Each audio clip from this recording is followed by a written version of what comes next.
যাদের মনে হয় যে চেহারাটা খুব রুগ্ন, সহজে বডি তুলতে পারছেন না, বডি বলতে জিম টিম করেও বডি হচ্ছে না, হাজারো প্রোটিন পাউডার এই সেই খেয়েও কোনো কাজ হচ্ছে না, তাদেরকে বলি,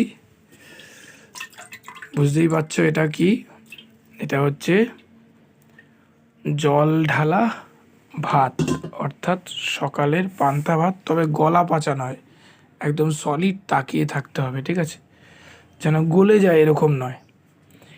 এই ভাতটা যারা ব্যায়াম করছো তারা গোটা 2 মাস 2 দিন অন্তর 1 দিন অন্তর ছেড়ে খাবে, নাহলে যাদের ঠান্ডা ধাত আছে তাদের ঠান্ডা লেগে যাবে।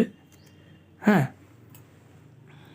তো শীত গ্রীষ্ম বর্ষা বেশিরভাগটা গরমকালে ইউজ করা দরকার, যদিও আপনি শীতকালেও ইউজ করতে পারেন 2 দিন ছেড়ে 1 দিন।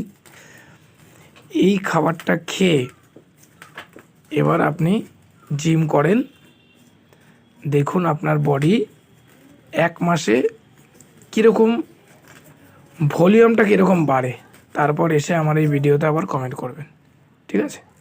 যারা যারা প্রোটিন পাউডারের দিকে দৌড়াচ্ছেন, প্রোটিন পাউডারই সর্বসর্বা, সমস্ত ব্যাপারটা ভুল, এটাই হচ্ছে সঠিক, আপনারা ইউজ করে দেখুন।